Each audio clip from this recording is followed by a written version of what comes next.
Hello, guys. Today we're going to do top 20 free agent signings of all time.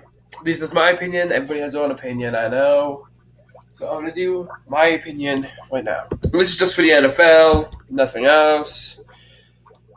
So, number 20, he should probably be higher, but at my number 20, we have Jerry Rice. He went to the Oakland Raiders in 2000, 2001, 2002, one of those years, and he brought him to the Super Bowl in 2004 just to lose. Sadly, I believe we lost to the Buccaneers.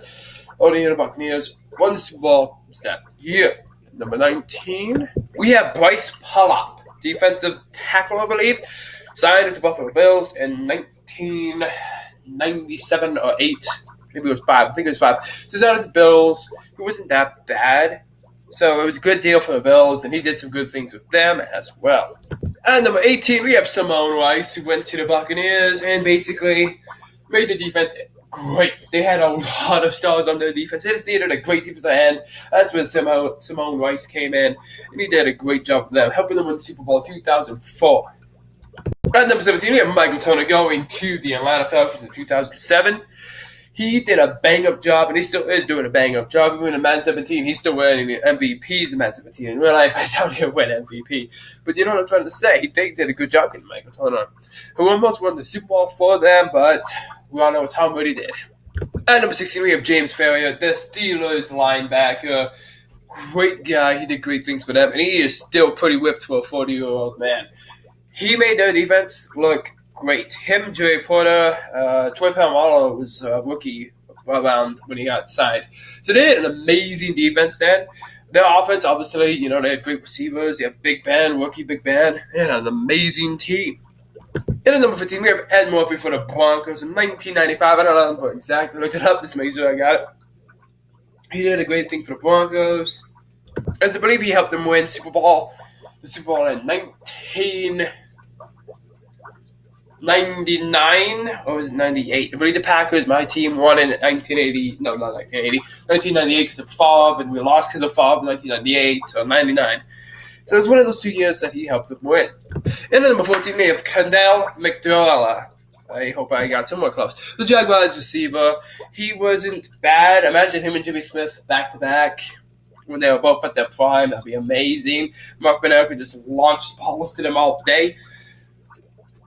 At the number 14 spot, I should probably put him higher, but he didn't do great. He did good.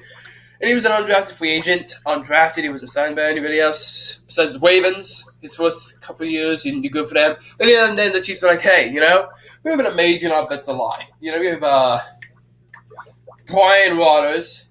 They had 2 amazing tackles and one other good guard. So they had an amazing offensive line going on. So they're like, okay, let's just do this guy. Even though we could trade for somebody decent, like Curtis Martin, or maybe the Bus back then, right? The Bus is probably close to retiring. But still, dude, could you imagine the Bus behind their offensive line? They made an undrafted free agent that was bad for the Ravens. They're like, amazing.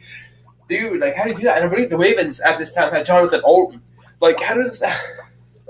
But he did good for the Chiefs, either way. He did good. At number 12, we have Mike Vrabel, the Patriots wide receiver. This is hard to do. If you guys disagree with anything, I'm sorry. This was hard. This took me a while to do. But Mike Vrabel with the Patriots was a great target for Tom Brady. Probably not one of his favorites. He had Randy Moss. And still, Gronk and Martellus Bennett. He had a lot of receivers. That would have to be one of his favorites back then because he made him look extremely good. Speaking of Curtis Martin not having a good offensive line, he did have a good offensive line in this guy. Kevin Maria, the New York Jets, 1999 to 2000. He signed to the New York Jets, and look at Curtis Martin, just getting those 1,000 yards easy. And at number 10, I might double down on this, but at number 10, we have Rod Woodson for the Ravens and Rod Woodson for the Raiders. The Ravens in 1998, and then the Raiders for 2002. He was a beast. He is still one of my favorite defensive backs of all time. I think he has the record for the most interceptions in a career.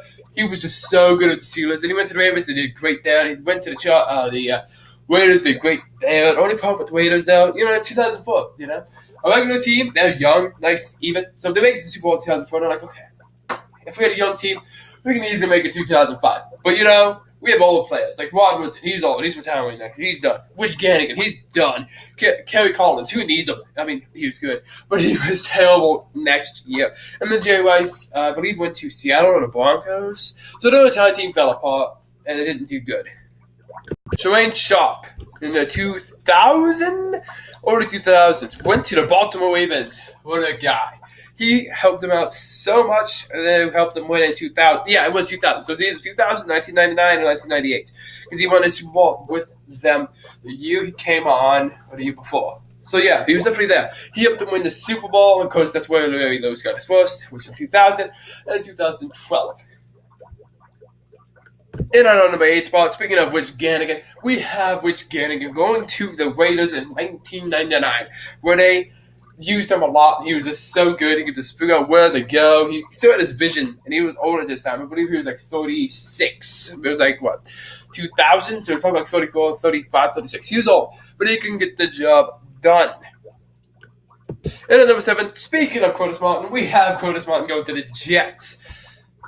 He went to the Jets in 1998 or 7. I don't know this off the bat. I just like to look up stuff. So he went over to the Jets those years, and he didn't do too bad his first 2 years. Then, like I said before, they got Michael Corral, and he just went great. And they got a couple other linemen in the draft, and that made him look so good. So these are working hard, right? This is where it's like, oh crap. This is when they're really going to get mad. Because there's 6 of them that really helped out a lot. Each of these guys won the Super Bowl. We've gotten extremely close. You know? These guys are great. These guys are like what made their team, alright? So bear with me, alright? So this is my own opinion. You guys have your own opinions. That's great. In our number 6 spot, we have Kurt Warner going to the Cardinals. That's right. That's right. So he did great. He took the Cardinals to a Super Bowl against the Steelers. Sadly lost. Larry Fitzgerald will probably never have that opportunity again because, I don't know, what's his face? Can't even throw the ball more than 20 yards now. Carson Palmer. Like, they need to figure themselves out. And at the number 5 spot, we have Deion Sanders from the 49ers to the Cowboys, who helped them win the Super Bowl, I believe. Crap, I don't know if that's true. It could have been the year they won the Super Bowl or the year that great tight end dropped the pass in the end zone and allowed them to lose one. So it could have been one of those 2 years. I'm pretty sure he won the Super Bowl with the Cowboys. He won Super Bowl XXX. My bad. In at the number 4 spot, and I really like this guy because he really made our defense look great back then. Imagine him and Darren Sharp on the exact same team, and Nick Collins. Oh my God, we would have been unstoppable. So here his name was Charles Woodson. He went from the Raiders to Green Bay, then back to the Raiders. He was a beast for us. I mean, he was, the best ever for us, but he was good for us. He helped us out. He helped us beat the Bears in the championship, and he helped us beat the Steelers in the Super Bowl.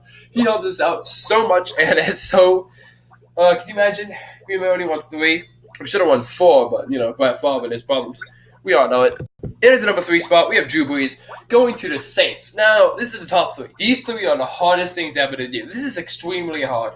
It's the hardest thing ever. But we're going to put Drew Brees going to the Saints, who made them great. I believe we had Joe Horn for a couple of years after Aaron Brooks was forced to leave because, you have Drew Brees. No, you don't need no quarterback like him. He couldn't even run. I mean, he had good legs, but he can throw the ball downfield. That's it. He wasn't accurate at all. And at number 2, we have Mr. Peyton Manning. Who has been Peyton Manning going to the Broncos? He broke his collarbone, I'm pretty sure. I forget who did it, but the fact that the Colts released him was pretty stupid. Alright? So if I was Packers and I saw that Aaron Rodgers got hurt, which is the worst thing on my mind right now, but we have targets, so if Aaron Rodgers did get hurt, who's our backup? What's his name? I know him. Screw him right now. For right now, screw him. But if Aaron Rodgers goes down, Brett Hundley, there we go. If Aaron Rodgers goes down, Brett Hundley will come in. He has 3 receivers, and he took a year to learn from Aaron Rodgers. So I'm pretty sure Brett Hundley would do a pretty bang-up job. Definitely better than Matt Flynn. Now we have 3 great receivers, and Metellus Bennett. I don't understand what's going on with Green Bay, but that was another video. I'll leave that alone. In at number 1, who else could it be? Reggie White going to the Packers, 1993. Pretty sure I got one of those. Going to the Green Bay Packers, Reggie White. An amazing defensive end, one of the best. And the best part is, So, back then, the defensive ends were actually allowed to hit the quarterback every time. But that's probably why Brett Favre gotten so strong and got all those starts. You can always get blindsided and stuff. You can watch videos online of it. It's insanity, dude. Can you imagine getting hit by Reggie White? He weighed more than a fridge, and he was fast. It's insane. So I hope you guys have enjoyed this. This is a hard video, like I said before, so you guys all have your own opinion. This is my opinion. Drew Brees probably should have been higher up the list at number 1 or something, because this was hard. The top 3 was hard, especially hard. The top 5 was hard. Dude, this was all hard. Except for the top 20. So 20 to 10 was easy. It was yeah. Then the top 10 was oh. The top 5 was screw my life. This is way too hard. Hope you guys have a great day. Only had one today. I promise.